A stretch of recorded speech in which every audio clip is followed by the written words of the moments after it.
कहा दोस्तों इसमें कोई डाउट नहीं है कि भारत के पास जो एग्जिस्टिंग मिलिट्री एयरक्राफ्ट है वो बहुत पुराने हो चुके हैं। 30 साल, 40 साल, कुछ तो 50 साल पुराना हो चुका है।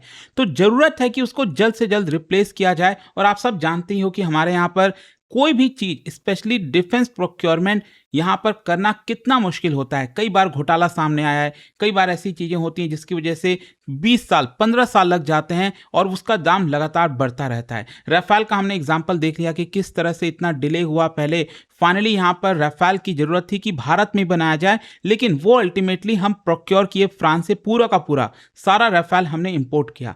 खैर, यहाँ पर जो हम बात कर रहे हैं दोस्तों, अगेन ये ट्रांसपोर्ट एयरक्राफ्ट है जो कि बहुत इंपॉर्टेंट रोल प्ले करता है, चाहे वॉर का सिचुएशन हो, डिजास्टर मैनेजमेंट हो।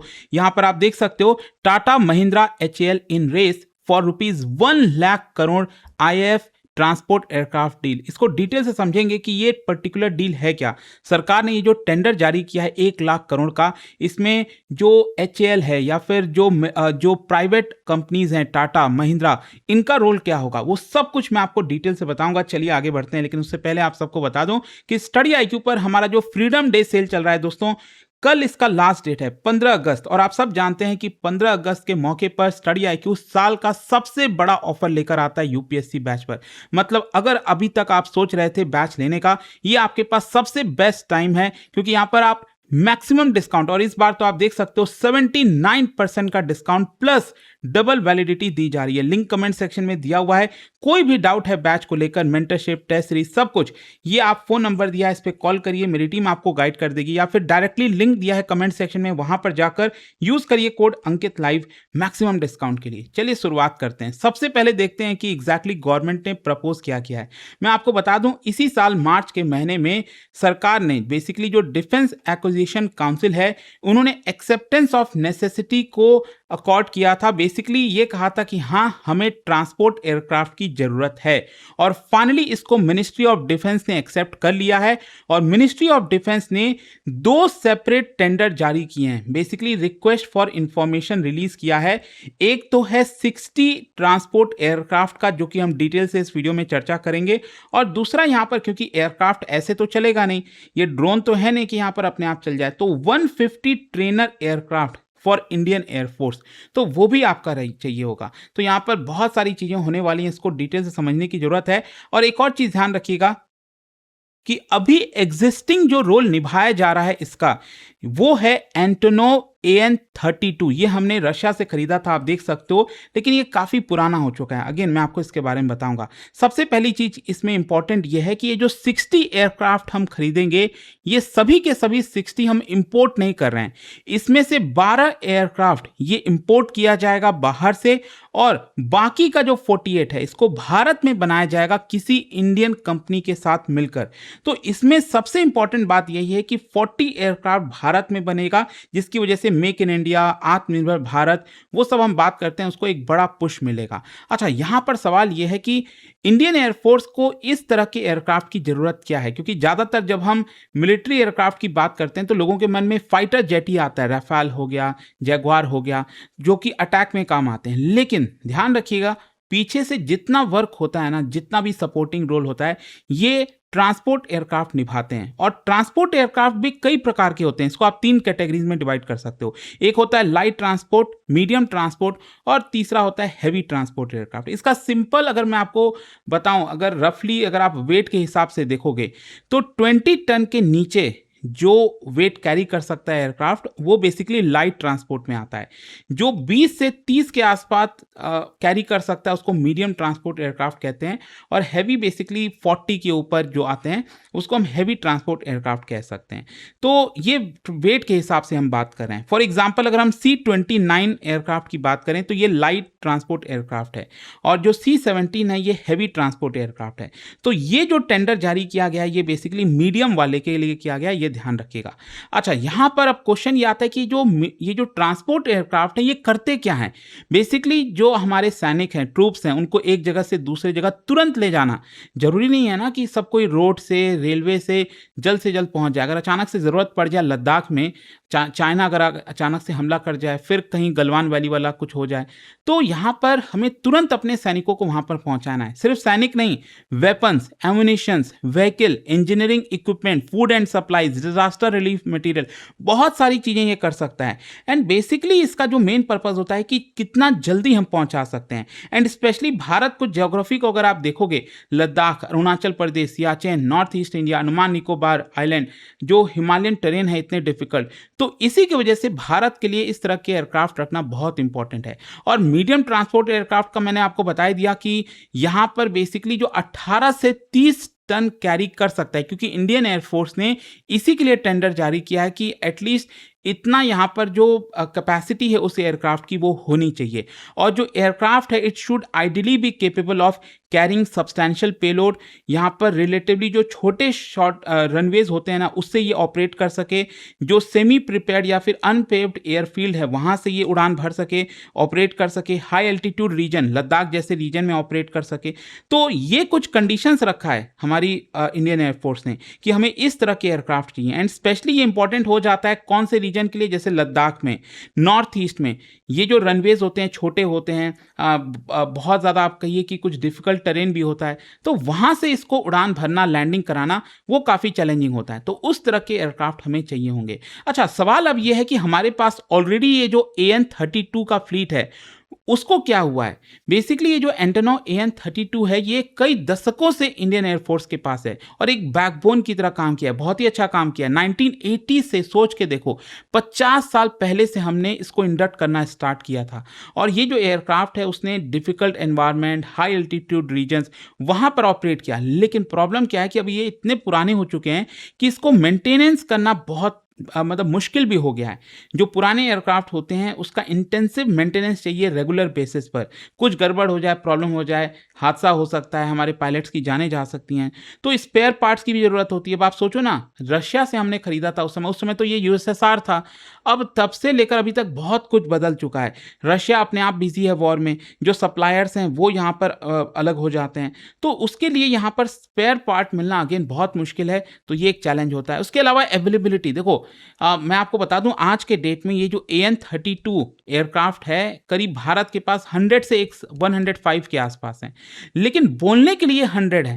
एक्चुअल में अगर आप देखोगे ये इतने पुराने हो चुके हैं कि जो करंट ऑपरेशनल हैं, अगर हम बात करें कि इस समय अगर मान लो अचानक से भारत को जरूरत पड़ जाए 100 ट्रांसपोर्ट एयरक्राफ्ट की, तो हम इससे पूरा ये नहीं कर सकते, क्योंकि 100 होने का मतलब ये नहीं है कि एकदम उड़ान भरने के कंडीशन में।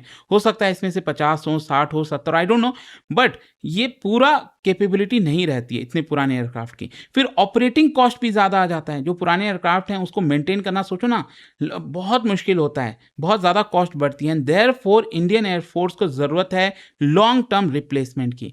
अब क्वेश्चन ये आता है कि लॉन्ग टर्म रिप्लेसमेंट में मेजर कंटेंडर्स कौन से हैं, कौन कौन सी इंडियन कंपनीज है। देखो यहाँ पर एक चीज तो आपको समझ में आ गई होगी कि हम फॉरेन से इंपोर्ट करेंगे और अल्टीमेटली भारत में इसको बनाएंगे, लेकिन फॉरेन की वो कंपनी कौन सी होंगी। बेसिकली 3 कंटेंडर आप यहाँ पर कह सकते हैं, 3 कंटेंडर है, ठीक है। सबसे पहला जो है वो है आपका एम्बरर C390 मिलेनियम। ये बेसिकली ब्राजील से हम मंगा सकते हैं और ये पार्टनरशिप रहेगी महिंद्रा के साथ। तो महिंद्रा और एम्बरर इसकी सप्लाई करेंगे और भारत में फाइनली इसको बनाया जाएगा। 48 आप कह सकते हैं। और उसके अलावा दूसरा जो है आपका लॉकहीड मार्टिन का C130J सुपर हरकुलस, और ये बेसिकली पार्टनरशिप कर रहा है टाटा के साथ। जो टाटा की एडवांस सिस्टम है, उस जो डिफेंस आपकी सब्सिडरी है टाटा एडवांस सिस्टम, उनके साथ पार्टनरशिप हुआ है। और जो तीसरा है एयरबस A400M एटलस, ये प्रॉब्ली आप कह सकते हैं HAL के साथ मिलकर ऑपरेट कर सकते हैं। अब डिपेंड करता है इन तीनों में किसको चुना जाएगा। सवाल यह है कि इन तीनों की कैपेबिलिटी क्या है, और ये बहुत इंपॉर्टेंट हो जाता है समझना। अगर हम बात करें C390 मिलेनियम एम्बरर जो महिंद्रा के साथ मिलकर काम करेगा, ये Brazilian jet powered military transport aircraft है और एम्बरर महिंद्रा डिफेंस के साथ पार्टनरशिप ऑलरेडी कर रहा है। इंटरेस्टिंग बात यह है कि जो C390 मिलेनियम एयरक्राफ्ट है इसकी कैपेसिटी 26 टन है। और मैंने आपको क्या बोला, इंडियन एयरफोर्स का ज़रूरत है 18 से 30 टन वाले कैपेसिटी एयरक्राफ्ट की। तो C390 अट्रैक्टिव इसीलिए हो जाता है क्योंकि इसमें मॉडर्न जेट प्रोपल्शन है, स्पीड अच्छी खासी है, पेलोड भी ठीक ठाक है, ट्रूप को ट्रांसपोर्ट कर सकता है, कार्गो को पहुंचा सकता है। तो ये बहुत ही इंटरेस्टिंग कैंडिडेट बन जाता है भारत के रिक्वायरमेंट के हिसाब से। दूसरा यहाँ पर जो बहुत ही इंपॉर्टेंट है वो है C-130J सुपर हरक्यूलिस, जो लॉकहीड मार्टिन का है। ये टाटा के साथ मिलकर काम कर रहे हैं। और मैं आपको बता दूं, Bharat already C-130J super Hercules operate करता है। और मेजर एडवांटेज इसीलिए हो जाता है क्योंकि हमारे पास इसके लिए ऑलरेडी ट्रेंड पायलट्स हैं, मेंटेनेंस पर्सनल हैं, ऑपरेशनल एक्सपीरियंस है, लॉजिस्टिक इंफ्रास्ट्रक्चर है, स्पेयर पार्ट्स इकोसिस्टम, सब कुछ ऑलरेडी मौजूद है। तो that is why Tata advance system जो है ऑलरेडी उसका लॉकहीड मार्टिन के साथ यहाँ पर पार्टनरशिप चल रहा है। तो क्यों ना हम इसी को ले लें, बहुत ज़्यादा प्रॉब्लम नहीं होगी। लेकिन इसमें जो सबसे बड़ा एक कैच है ना, इसको ध्यान से समझिएगा। C-130J की जो कैपेसिटी है कैरी करने की, वो सिर्फ 20 टन के आसपास है। मतलब हमारी जो रिक्वायरमेंट है ना 80 से 30 के, तो उसके लोअर एंड में आपको ये देखने को मिलेगा। तो यहाँ पर सवाल यही आता है कि क्या क्योंकि हमारे पास ऑलरेडी ये मौजूद है, तो क्या उसको एडवांटेज मानकर इसको चुना जाए, या फिर हम फ्यूचर पर्सपेक्टिव से देखें कि आगे चलकर भारत को ज़रूरत तो पड़ेगी ना, तो हम कम कैपेसिटी वाला एयरक्राफ्ट क्यों लें, इससे अच्छा हम 30 या उससे ज़्यादा वाले लें। और इसीलिए यहाँ पर जो तीसरा ऑप्शन है ये बहुत ही इंटरेस्टिंग हो जाता है अगेन, दैट इज़ एयरबस का A400M।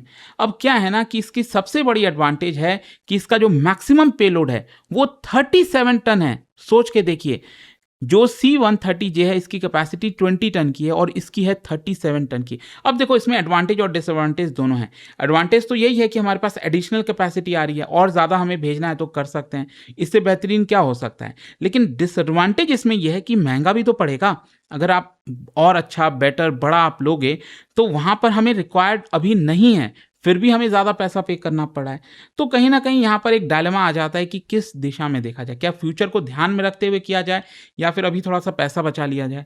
खैर, यहाँ पर जो भारत की कंपनियां हैं ना, एक तो टाटा और महिंद्रा, इसको समझ लीजिए। टाटा एडवांस सिस्टम लिमिटेड ये भारत की most important private sector defence manufacturer उभर कर सामने आई है।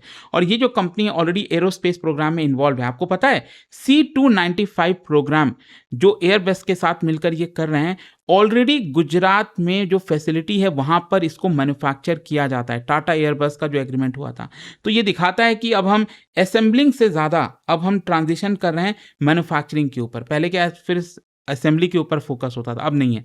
जहां तक महिंद्रा का रोल है, देखो अगेन ये बहुत ही इंपॉर्टेंट प्लेयर बन गया आज के डेट में डिफेंस के अंदर।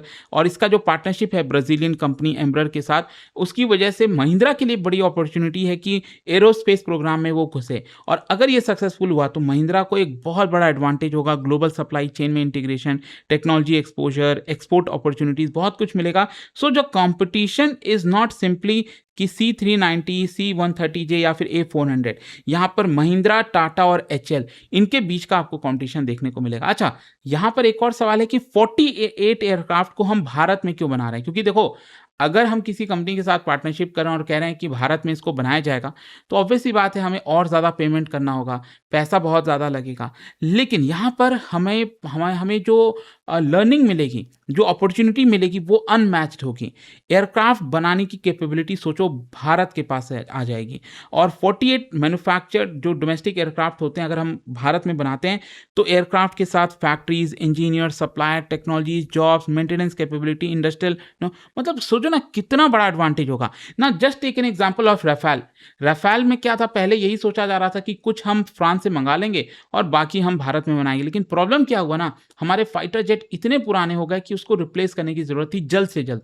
अगर हम सोचते कि भारत में बनाएंगे तो उसमें और लंबा समय लग जाता, और आज जितने हमारे पास राफेल हैं वो शायद नहीं होता। और सोचो कितना बड़ा ये डिसएडवांटेज हो सकता था जो ऑपरेशन सिंदूर कंडक्ट हुआ पिछले साल उस समय। तो बहुत कुछ करंट सिचुएशन को देख के भी करना पड़ता है।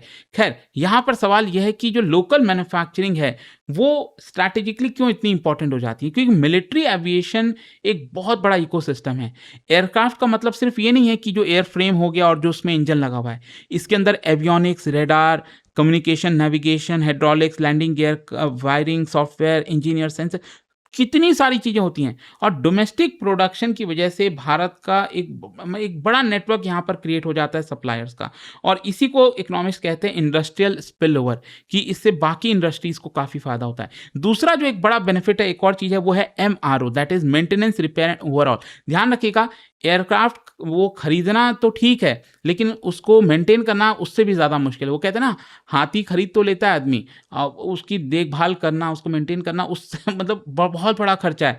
तो यहाँ पर क्या है ना, कि अगर हम मान लो सारा एयरक्राफ्ट इंपोर्ट करेंगे, तो अगेन हम डिपेंडेंट हो जाएंगे मेंटेनेंस पर, रिपेयर पर। कुछ भी करना हो, बार बार फॉरेन कंपनी से इजाज़त लेनी पड़ेगी, उनसे पूछना पड़ेगा। इससे अच्छा है कि अगर हम भारत में ही इसका पूरा ऑपरेशन करें, तो एक प्रकार से आगे जीवन भर के लाइफ टाइम, जो जब तक एयरक्राफ्ट है, उसका मेंटेनेंस, इंजन ओवरऑल अपग्रेड, इससे हमें फॉरेन फैसिलिटीज़ के ऊपर डिपेंडेंट नहीं होना पड़ेगा। भारत में ही पूरा ये हब बन जाएगा। और सिर्फ इसी एयरक्राफ्ट के लिए नहीं, आसपास हमारे देशों में आसपास जो कंट्रीज़ हैं, वो भी चाहें तो अपने एयरक्राफ्ट यहाँ पर भारत में भेजेंगे, उसके रिपेयर के लिए, उसके मेंटेनेंस के लिए। तो इससे भारत को बेनिफिट होगा। और जाहिर सी बात है, तीसरा बड़ा बेनिफिट है टेक्नोलॉजी का भी। जब भी इस तरह की चीज़ें आती हैं, एक बड़ा टेक्नोलॉजिकल कैपेबिलिटी भारत को मिलती है। आगे चलकर इस तरह के जो बड़े एयरक्राफ्ट हैं, वो बना सकेंगे हम। एवियोनिक्स से लेकर हर एक चीज़ की एक्सपीरियंस भारत के पास आ जाएगी। लेकिन लेट्स सी आगे होता क्या है। बड़ा आई होप कि ये जो खबर आई थी, उसके बारे में आपको डिटेल से चर्चा चल गया होगा।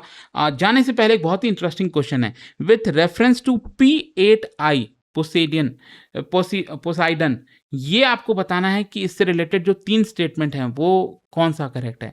ये भी अगेन मिलिट्री एयरक्राफ्ट है, और इसका जो राइट आंसर है, आप सब जानते हैं, मेरे इंस्टाग्राम पर तो मिलेगा ही, वहाँ पर अगर आप नहीं हो कोई बात नहीं, टेलीग्राम से ले सकते हैं इसका सही उत्तर। और दोस्तों, जैसा मैंने आपको बताया, कल लास्ट डेट है स्टडी IQ पर फ्रीडम डे सेल का। मतलब अगर आप यूपीएससी बैच लेना चाहते हैं, 79% तो फ्लैट डिस्काउंट इस बार मिल ही रहा है, प्लस डबल वैलिडिटी दी जा रही है। इससे बड़ा ऑफर, इससे बड़ा डिस्काउंट आपको आगे फिर कभी नहीं मिलने वाला। साल में ये एक बार ऐसा मौका होता है जिसमें सबसे बड़ा डिस्काउंट मिलता है। तो यूपीएससी बैच में मेंटरशिप, टेस्ट सीरीज, किसी भी चीज को लेकर अगर आपको डाउट है, ऑफर को लेकर, ये फोन नंबर दिया है, इस पे कॉल करिए, यूज करिए कोड अंकित लाइव मैक्सिमम डिस्काउंट के लिए। स्टडी IQ IAS, आपका सिलेक्शन हमारा मिशन।